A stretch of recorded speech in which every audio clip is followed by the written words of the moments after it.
Anders Aslund is an economist and senior fellow at the Peterson Institute here in Washington. He served as an economic advisor to the governments of Russia and the Ukraine. He tells CCTV's Rachelle Akuffo that earlier economic problems led to the current crisis. Well, the economy has really been mismanaged by President Yanukovych. So Ukraine had 5 quarters of recession. And after the protest started, the economy started growing again. And the problem is that President Yanukovych and his sons have extorted a lot of businessmen, and this has been so bad that it had brought the economy into recession.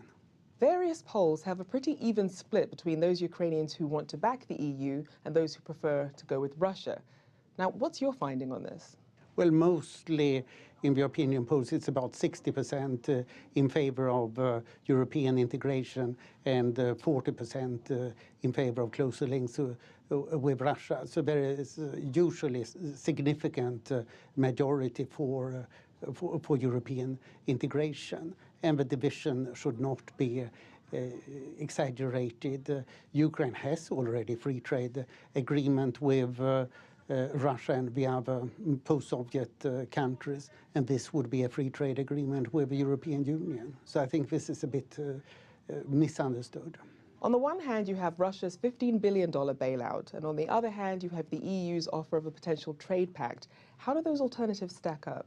They are totally different. What the European Union was offering was partly a free trade agreement, partly a reform of the Ukrainian state. This is a big agreement of 1,200 pages, and the many pages essentially imply reforms of the Ukrainian state, hundreds of laws that Ukraine needs to adopt in order to become a modern country. So while what Russia has been offering, it's a certain amount of financing, plus ending all kinds of sanctions that Russia has put on Ukraine for no good reasons. So these are totally different categories. So you can say that the Russian choice would mean continued corruption, and the European choice would mean a substantial fight against corruption. So Ukraine is caught in this standoff between Russia and the EU. Now, how is this going to impact the rest of Europe? Well, this is big. For the European Union, it's a question of showing that it's attractive, that it's potent, that it can manage its neighborhood. For Russia, it's a matter of identity. The Russians have a funny attitude towards Ukraine. On the one hand, they really consider that Ukraine is not a state and that it's really part of Russia. On the other hand, they are looking down upon the Ukrainians and the Ukrainian language, and that is not a very good way of attracting anybody.